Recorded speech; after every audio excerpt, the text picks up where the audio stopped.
DCP waste Rahul Raj का बयान। मलिहाबाद क्षेत्र में जमीन को लेकर पैमाइश होनी थी, जिसमें एक पक्ष फरीद अपने चचा मुनीर उर्फ ताज और दूसरा पक्ष सिराज उर्फ लल्लन खा इसका बेटा फराज और अन्य लोग मौजूद थे। लेकिन वहां पर विवाद के चलते पैमाइश नहीं हो पाई, जिसके बाद फरीद, चाचा मुनीर और अन्य अपने लोगों के साथ वापस घर मोहम्मद नगर पहुंच गया। इसके फौरन बाद थार गाड़ी से सिराज अहमद उर्फ लल्लन अपने बेटे फराज अहमद के साथ फरीद के घर पहुंचा।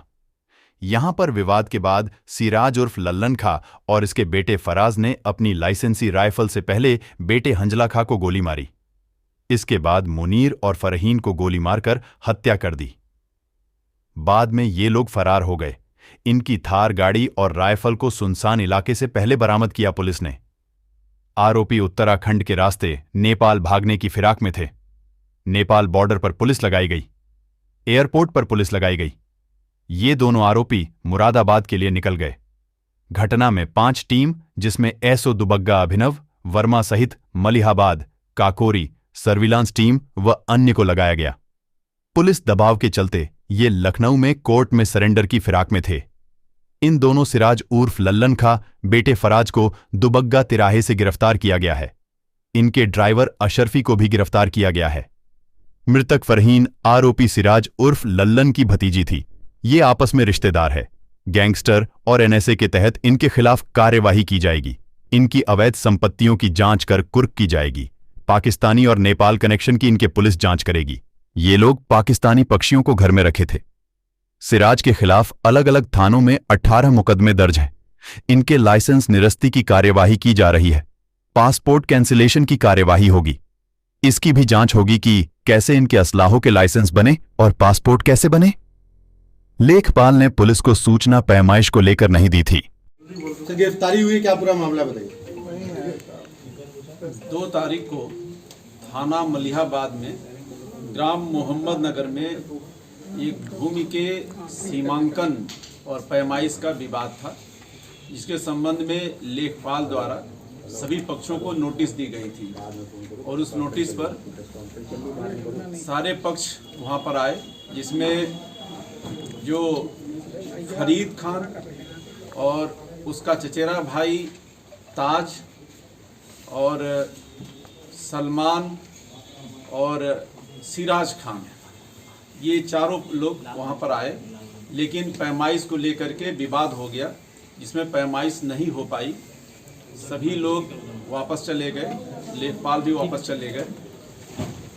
जब फरीद खान अपने घर पहुँचा तो उसके थोड़ी देर बाद ही ये सिराज खान और इसका लड़का फराज खान, ये दोनों भी उसे घर के पास पहुँचे। ये लोग आपस में रिश्तेदार भी हैं, फरीद और सिराज खान रिश्तेदार हैं। वहां जाकर के पुनः इन लोगों के बीच में विवाद हुआ और विवाद के बाद वहां पर सिराज खान ने अपने थार गाड़ी में रखी हुई राइफल से गोली चला दी और उसका लड़का फराज खान भी गोली चलाया। इस गोली कांड में 3 लोगों की मौत हुई। एक फरीद के लड़के हंजला खान की, उनकी पत्नी फरहीन की और उनके चचेरे भाई ताज की। ये गंभीर घटना थी। तत्काल पुलिस आयुक्त महोदय द्वारा, ज्वाइंट पुलिस कमिश्नर और मेरे द्वारा जो घटना निरीक्षण किया गया, अभियुक्तों की गिरफ्तारी के निर्देश दिए गए। घटनास्थल को संरक्षित कर सारे प्रदर्शनों को कब्जे में लिया गया और शवों को पंचायतनामा कर पोस्टमार्टम के लिए भेजा गया। पुलिस की 5 टीमें गठित की गई और तत्काल चारों तरफ से नाकेबंदी की गई, जिसका परिणाम ये हुआ कि अभियुक्तगण अपनी थार गाड़ी और राइफल जो कि यूज किए थे घटना में, वो छोड़ करके भाग गए। एक अभियुक्त अशरफी, उसको भी तत्काल पुलिस द्वारा गिरफ्तारी कर ली गई और पुलिस की कुल 5 टीमें गठित की गई अभियुक्तों की गिरफ्तारी के लिए। थाना माल, मलिहाबाद, रहीमाबाद, काकोरी और दुबग्गा, इनकी 5 टीमें गठित की गई।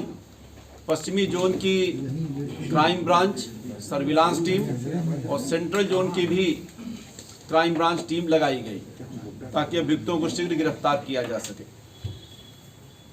तत्काल अभियुक्तों के परिजन और एसोसिएट्स इनको हिरासत में ले लिया गया और जब इनसे पूछताछ की गई तो ज्ञात हुआ कि अभियुक्त के पास पोलैंड का पासपोर्ट है और ये विदेश भी भाग सकते हैं।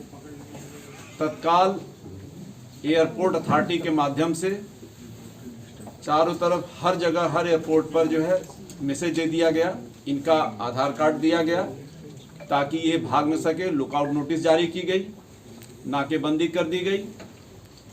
ये भी एक सूचना मिली हम लोगों को कि चूंकि अभियुक्तों को ये पता चल गया है कि एयरपोर्ट पर जो है सारे जगह इनकी घेराबंदी है, तो ये उत्तराखंड के रास्ते से नेपाल भाग सकते। हम लोगों के द्वारा तत्काल नेपाल बॉर्डर को सील किया गया, एसएसबी के अधिकारियों से वार्ता की गई और नेपाल बॉर्डर पर भी चेकिंग लगा दी गई। ये सारी पुलिस कार्रवाई की गई, सारे सीसीटीवी कैमरे तलाशे गए, सब चेक किए गए। जो भी सर्विलांस की भी हम लोगों ने मदद लिया, इनके जितने एसोसिएट्स थे उनके नंबर और सारे लोगों के नंबरों को हम लोगों ने तहकीकात किया, इनसे ग्राउंड इंफॉर्मेशन भी लिया गया। तो ये पता चला कि अभियुक्तगण मुरादाबाद की तरफ भागे हैं और वहाँ पर किसी अपने रिश्तेदार के साथ जो है उसके संरक्षण में वहाँ पर गए हैं। तत्काल एक टीम जो है क्राइम ब्रांच की मुरादाबाद को रवाना कर दी गई। अभियुक्तगण का हम लोग सर्विलांस से भी पीछा करते रहे और साथ ही हमारी टीम भी जो है उसको लोकेट करती रही। अंत में जब अभियुक्तगण भागने में सफल नहीं हुए तो ये सरेंडर के लिए सोचे और वापस जो है लखनऊ आए ताकि किसी वकील के माध्यम से न्यायालय में हाजिर हो सके। हमारी टीम ने चूँकि जो लगातार इनका जो है चारों तरफ से नाकेबंदी कर और पीछा भी कर रही थी, फॉलो कर रही थी, आज सुबह दुबग्गा तिराहे पर 5:30 बजे इनको गिरफ्तार कर लिया गया। दोनों अभियुक्त सिराज और फराज को गिरफ्तार दुबग्गा तिराहे से किया गया। इनके कब्जे से एक DBBL गन भी बरामद की गई, शस्त्र लाइसेंस बरामद किए गए और फराज का पासपोर्ट बरामद कर लिया गया। इनकी सिराज की एक लंबा आपराधिक इतिहास है। ये थाना मलिहाबाद का हिस्ट्री सीटर भी है। 17 मुकदमे हैं, 17-18 मुकदमे हैं इस पर। तो हम लोगों ने इसके शस्त्र के निलंबन के लिए रिपोर्ट भी दे दी है। ये हमारी पुलिस टीम द्वारा पूरी घटनाक्रम का जो है 36 घंटे के अंदर जो है ये कार्रवाई की गई है। दोनों पिता पुत्र की सर गिरफ्तार देना इनको या डराने धमकाने आए थे? जी, ये जब आए थे तो मूलतः क्या है कि जिनकी हत्या हुई है और जो अभियुक्तगण हैं ये दोनों आपस में रिश्तेदार हैं। जो मरी है फरीद की पत्नी, वो सिराज की सगी भांजी है, सगी भतीजी है। तो ये सगे रिश्तेदार भी हैं, लेकिन इनके बीच में बरसों से मनमुटाव था, ये आपसी विवाद था इनके बीच में, पहले से चल रहा था। और ये जमीन का मसला एक अलग से इनका आ गया, जिसमें कि इनका कब्जा था सिराज का और ये नहीं चाहता था कि इसमें कोई पैमाइश हो। लेकिन चूंकि पैमाइश हो रही थी और फरीद भी एक संयुक्त खातेदार थे, ये भी मौजूद थे, तो इनको ये लगा कि फरीद के द्वारा जो है जानबूझ करके ये पैमाइश कराई जा रही है। और उस चक्कर में इन्होंने जो है यहाँ मौके पर विवाद किया और मौके पर भी हुआ और जहाँ घटनास्थल जहाँ पर हत्या हुई है वहाँ घर के अंदर घुसकर भी वहाँ पर आपस में चूंकि रिश्तेदार भी थे, घुसकर भी वहाँ विवाद किए। विवाद के दौरान काफी जब गर्मा गर्मी हुई तो इन्होंने बंदूक राइफल निकाल करके गोली चला दी। सर, पुलिस को क्या सूचना दी गई थी पैमाइश की कि राजस्व के लेखपाल द्वारा या किसी संबंधित अधिकारी द्वारा? जी, इसमें पुलिस के पास कोई सूचना नहीं थी। पुलिस को कोई सूचना नहीं थी। सिराज के ऊपर 79 से 97 के बीच में मुकदमे हैं। तो गैंगस्टर एक्ट के तहत जितनी जो अपराध सर्जित 97 के बाद एक करके आप लोग पूछिए। जो अपराध सर्जित संपत्ति है 97 के बाद, क्या उसको खंगाल करके गैंगस्टर एक्ट में कुट किया जाएगा? क्या कार्रवाई होगी? संपत्ति किसने बनाई है? निश्चित रूप से जितनी भी संपत्ति है उस संपत्ति की छानबीन की जाएगी और उसको जो है हम लोग गैंगस्टर के तहत कार्रवाई करेंगे और गैंगस्टर ही क्या, हम लोग NSA की भी कार्रवाई इसमें करेंगे।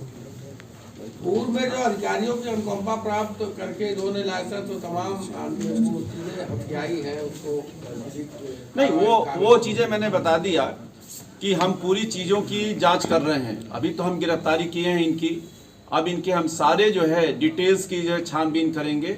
इनकी कितनी संपत्ति है, कहाँ कहाँ क्या है, वो सारे जो है हम लोग खंगाल करके और सारी जो है की जाएगी। राजस्व कर्मियों के खिलाफ भी कोई रिपोर्ट बन के जाएगी पुलिस की तरफ से? जी, राजस्व कर्मियों के खिलाफ कोई रिपोर्ट बन के जाएगी पुलिस की तरफ से? ये राजस्व विभाग बता पाएगा। ये नेपाल और पाकिस्तान से भी तमाम पशु पक्षियों को रखे हुए था, क्या इसका नेपाल और पाकिस्तान कनेक्शन भी खंगाला गया है कि वहाँ पे बिल्कुल नेपाल आना खंगालेंगे जाना था? जी, बिल्कुल खंगालेंगे। इसके बारे में काफ़ी जानकारियाँ मिली हैं, जिसमें कि नेपाल कनेक्शन और ये सारे हैं। और पशु पक्षियों के ये बहुत ही शौकीन रहा है शिकार करने का, तो वो सारी चीज़ें थी। तो हम लोग वो सारी चीज़ें जो है डिटेल्स जो है छानबीन करेंगे। ठीक है।